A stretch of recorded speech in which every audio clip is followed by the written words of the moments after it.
बेटे के सर पे सेहरा देखना ये माँ का सबसे बड़ा ख्वाब है।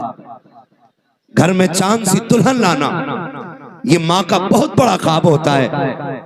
जब बेटा बाप के कंधे के बराबर खड़ा होता है ना, तो बाप का सीना फख्र से ऊंचा होता है, झुकता नहीं है। बाप का सीना फख्र से ऊंचा होता है। अल्लाह ने मेरे बेटे को जवानी दी है। जब खुदा जवानी दे ना, तो फिर खुदा को ना भूलना।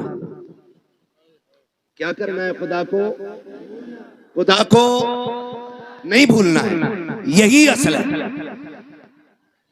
बेटा जवान हुआ, अम्मा ने क्या कहा? जैसी बेटे जवानी की दहलीज पे कदम रखते, माँ कहती है चांद सी दुल्हन लानी है। मैं समझता हूं हर माँ की कहानी ये होगी, क्योंकि हर माँ अपने लाल से बेपनाह प्यार करती है। मैं कहूं कि मोहम्मद रजा भाई की माँ प्यार करती है, सिर्फ ये गलत होगा। मेरी माँ प्यार करती है, सिर्फ ये भी गलत होगा। आपकी माँ प्यार करती है, सिर्फ ये गलत होगा। हर माँ का एक ख्वाब होता है, मेरा लाल जवान हो, सेहरा पहने, दुल्हन चांद सी मैं ढूंढ के लाऊं। मुझे तो हैरत होती है ना, जब बहुएं आके शिकायत करती, मौलवी साहब कोई तावीज होगा जिससे मेरी बहू का लड़ना खत्म हो जाए। तो मैं कुछ देर सोचता हूं कि इसे ये हो क्या गया है, शिकायत कौन सी लेके आई है, पूछो बात क्या हो गई। तो एक सीधी बात कहती है, पता नहीं मेरी सास को जलन होती है मुझसे। ये एक बेटा मेरी बात कान खोल के सुन ले, और याद रखिएगा, अगर एक रात के जलसे से जन्नत मिलती ना, तो हुसैन 72 गर्दनें नहीं कटवाते करबला में। ये भी कान खोल के सुन लीजिए, अगर जन्नत इतनी सस्ती होती ना, तो फिर करबला में हुसैन ने 71 लाशें नहीं उठाई होती। महंगी है जन्नत, उसे बचा के रखना जरूरी है, बचा के रखना जरूरी है। जब आके ये शिकायत की जाती है ना कि मेरी सास मुझसे जलती है, मेरा एक सवाल हर बहू से है, तुझे पता है तुझे कितनी हसरतों से लाई है? जब बेटा 12 साल से ऊपर चढ़ा था ना, तभी से उसने दुल्हन के तस्करे शुरू कर दिए थे। तभी से रिश्तेदारी में जाके कहती थी, सुनो बेटा 15 साल का हो गया, बेटा 18 का हो गया, मेरा बेटा 19 का हो गया। हम भी दुल्हन देख रहे हैं, क्यों? ताकि किसी अच्छी दुल्हन का पता मिल जाए, अच्छी दुल्हन का पता मिल जाए। मेरी बहन, मेरी बेटी, कान खोल के सुन, कोई माँ किसी बहू की दुश्मन नहीं होती है। किसी माँ को अपने बेटे की शरीके हयात से जलन नहीं होती है। आप अगर ये पूछें फिर ये झगड़े कैसे, एक सीधी सी बात है, याद रखिएगा, ये सबक जाके बहन बेटी को पढ़ाना, कहना सुनो, माँ हर बहू के अंदर एक अच्छी माँ देखना चाहती है। माँ हर बहू के अंदर एक अच्छी माँ देखना चाहती है। वो ये चाहती है कि जितनी फिक्र मैंने अपनी बेटी की है, उतनी ही फिक्र जाने दीजिए, उतनी ही फिक्र मेरे बहू को होनी चाहिए, उतनी ही फिक्र। मैं खुद समझता हूं मेरी तकरीर जितनी अहम थी, उसी वक्त मुझे मौका दिया गया। मुझे खुद भी पता है, मुझे इस वक्त मौका देने का मतलब यह है कि तकरीर इतनी जरूरी नहीं है। बस ये है जो लोग बाहर से आए, मुझे पता है, मैं उनके लिए बोल रहा हूँ। अल्लाह आपको सलामत रखे। जरा कह दें या रसूल अल्लाह। मैं किसी को डांटूंगा नहीं, मर्जी है जिसे उठ के जाना चाहे चला जाए। मेरा उसूल है, महबूब की महफिल को महबूब सजाते हैं, आते हैं वही जिनको सरकार बुलाते हैं। तो एक बहू के अंदर माँ एक अच्छी माँ देखना चाहती है। तो ये जो शिकायतें चल रही है ना छोटी छोटी, कहीं ना कहीं हमने इनमें कमियां की, कहीं ना कहीं हमने इसमें गलत किया। जब हम आए हुजूर के लिए थे, तो जिंदगी किसके लिए जी रहे हैं? आज के हालात आप देखें, हमारी कंडीशन क्या है। हम सारे दुश्मनों के निशाने पे बैठे हुए हैं।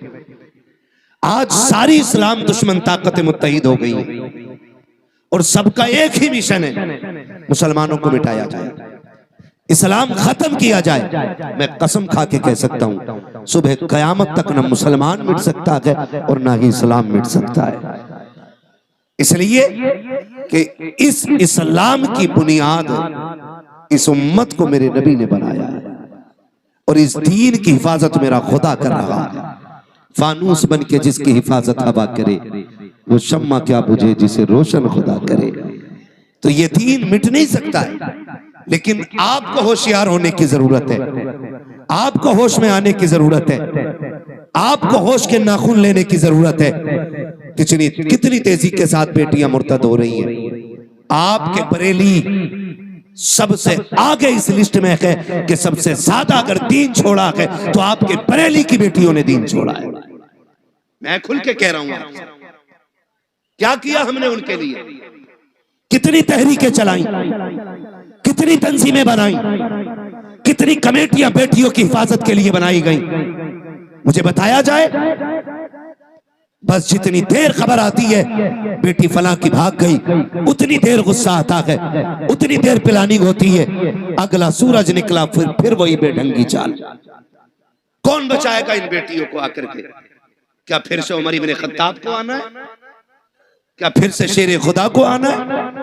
क्या फिर कोई सलाहुद्दीन आएगा? क्या फिर कोई मोहम्मद बिन कासिम आएगा? क्या फिर से किसी खालिद बिन वलीद को आना है? नहीं, जिनको आना था आ चुके। अब या तो तुझे खालिद बिन वलीद बनना है या मुझे खालिद बिन वलीद बनना है। ये बात कान खोल के सुन लीजिए। मुझे नारों की जरूरत नहीं, तुम्हारी वाह की जरूरत नहीं। मेरा उसूल है, मैं आईना को दिखाऊंगा दाग चेहरे के, जिसे खराब लगे सामने से हट जाए।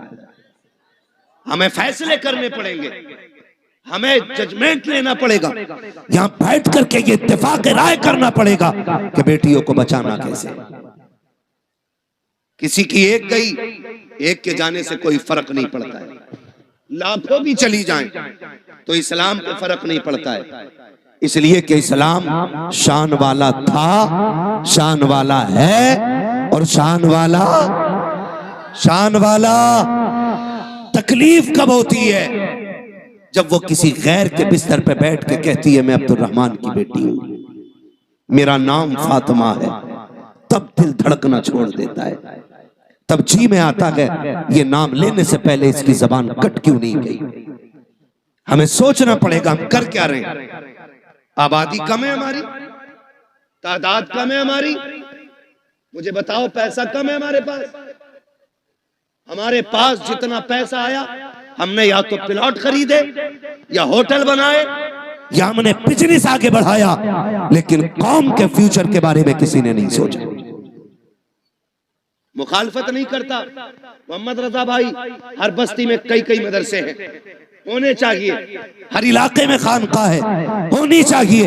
लेकिन मुझे बता तो सही, जिस इलाके में कई मदरसे हैं, खानकाहें हैं, मज़ारात हैं, उन इलाकों में इस्लाम की शहजादियों की तालीम हासिल करने के लिए एक अच्छा इदारा क्यों नहीं है, अच्छे स्कूल क्यों नहीं है। हम तो कहते हैं बेटियों को IAS बनाएंगे, बनाओ तुम्हारी मर्जी है, IPS बनाओ तुम्हारी मर्जी है, MBBS बनाओ तुम्हारी मर्जी है, लेकिन तालीम के नाम पे ये जो नंगा नाच हो रहा है इसे रोकना पड़ेगा, इसे रोकना पड़ेगा।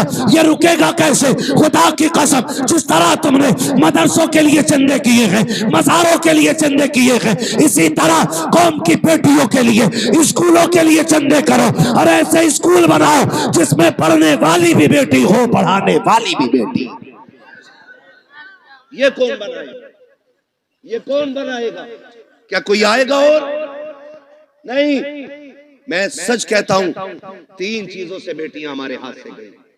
नंबर 1 ऑनलाइन पढ़ाई, इसने बेटियां छीन ली। नंबर 2 ट्यूशन, इसने बेटी छीन ली। नंबर 3 शादियों के बढ़ते खर्चे, इन्होंने बेटियां छीन ली। और ये कितनी कसरत से हमारे बीच में, ये खुद फैसला करें हम लोग। जब तक ऑनलाइन पढ़ाई नहीं थी, किसी को रजाई में छुप के मोबाइल चलाने की इजाजत नहीं थी। जब से ऑनलाइन तालीम आई, बाप की मजबूरी बन गई। ऑनलाइन छोटे फोन पे नहीं हो सकती है, बड़े फोनों पे। और रह गई ट्यूशन के तमाशे, तो आप सोशल मीडिया पे सर्च करें हमारी बेटियों का किस तरह इस्तेमाल हो रहा है, किस तरह उन्हें छेड़ा जाता है। मैं आपकी बेटी पे एतराज नहीं कर सकता, मैं कहता हूं आपकी बेटी शरीफ होगी, लेकिन जहां जाके बैठ रही है वहां तो सारे शरीफ नहीं है, वहां तो सारे शरीफ नहीं है। और इस तरह मिजाज बनाया गया, 2 लड़कों के बीच में एक लड़की बैठाई जाती है और अब्बा कह रहा शुक्र है बेटी IAS हो रही है, बेटी IPS हो रही है। मैंने पहले कहा मैं तालीम का मुखालिफ नहीं, तरीके तालीम का मुखालिफ हूं। जिस तरीके से बेटियां पढ़ाई जा रही हैं, हम अपनी कौम को एक स्कूल न दे सके, एक कॉलेज न दे सके, जिसमें पढ़ने वाली भी बेटी होती, पढ़ाने वाली भी बेटी होती। आए दिन तमाशे होते रहते हैं। कोई कहता मौलाना कुछ करो, क्या करना है? फला स्कूल के बाहर बच्चियों का नकाब उतरवा दिया गया, फला स्कूल के बाहर दुपट्टे उतरवा दिए गए। मैंने कहा मौलवी अकेला क्या करेगा, जब तक कौम जिम्मेदारी नहीं संभालेगी। एक मौलवी क्या क्या करेगा? जलसे भी संभाले, मदरसे भी संभाले, मस्जिदें भी संभाले, खानकाहें भी संभाले, महफिलें भी संभाले, इलाके भी संभाले। जिम्मेदारी स्कूलों की भी। मौलवियों के सर डालना चाहते हो, निकलो कमाई के चक्कर से, थोड़ा सा आगे बढ़ के ऐसे स्कूल बना दो ताकि किसी की जरूरत ना हो, कोई तेरी बेटी का नकाब उतार सके, कोई उसके सर से दुपट्टा उतार सके। उससे कह दो बेटी भी हमारी है, स्कूल भी हमारा है, तालीम जो भी होगी कनीज़े फातिमा ज़हरा बना के बेटी पढ़ाई जाए। इस तरह बेटियां पढ़ाओ, वरना वो दिन दूर नहीं है, तेरी मेरी बेटियां तेरे मेरे घर से निकल जाएंगी और रोने के सिवा कुछ नहीं होगा। और ये बेटियां जो हाथों से निकल गई, इसकी सबसे बड़ी वजह है बाप और भाइयों का नशेड़ी और शराबी होना। सुन लो कान खोल करके, मुझे मतलब नहीं है दोबारा बुलाया जाए या ना बुलाया जाए, ये सबसे बड़ी वजह है। जब बाप या भाई शराब के नशे में धुत पड़ा रहेगा तो घरों की रखवाली कौन करेगा? हम कहां गिर गए? पार्टी के नाम पे शराब, दोस्तों की दावत के नाम पे शराब, बिजनेस में फायदा हो गया उसके नाम पे शराब। अब तो शादियों में शराब चलने लगी। किसकी नजर लगी इस कौम मुस्लिम को, मैं पूछना चाहता हूं। किसकी नजर खा गई कि हमारी कौम तबाही की तरफ जा रही है? हुआ क्या है हमें? खुदारा संभालो अपनी नस्लों को, वरना मुसलमान कहते हुए गैरत आएगी। डॉक्टर इकबाल ने बहुत पहले कहा था, यूं तो सैयद भी हो, मिर्जा भी हो, अफगान भी हो, तुम सभी कुछ हो, बताओ कि मुसलमान भी हो। आज कौन सा झगड़ा नहीं है? कोई कह रहा मैं पठान हूं, कोई कह रहा मैं अंसारी हूं, कोई कह रहा मैं शेख हूं। यही झगड़े रह गए थे, कोई दूसरा काम नहीं बचाता। ओ भाई सुन कान खोल करके, किसी पठान को कोई अजमत और रिफत हासिल नहीं है, किसी खसाब को कोई अजमत हासिल नहीं है। खुदा की कसम, अल्लाह के नजदीक सबसे ज्यादा इज्जत वाला वो होता है जो सबसे ज्यादा तकवे वाला होता है। अगर नाज करना है, सजदों की कसरत पे नाज करो, कुरान की तिलावत पे नाज करो, अपने आप को देखो, मुहासबा करो, आईने के आगे खड़ा कर और पूछ तो सकी कितनी रातें ऐसी गुजरी है जिसमें तुमने खुदा को मनाया है, कितनी रातें ऐसी गुजरी है जिसमें रब को राजी किया है। अगर एक रात भी ऐसी नहीं है तो हंसने का मौका नहीं है, खुश होने का मौका नहीं है। एक रात ऐसी निकाल लो कि जब दुनिया सोती हो तू मुसल्ले पे आ जा, अपने रब को रो के दिखा दे। खुदा की कसम, तो आंसू गिराना तेरा काम है, जन्नती बना देना खुदा का काम।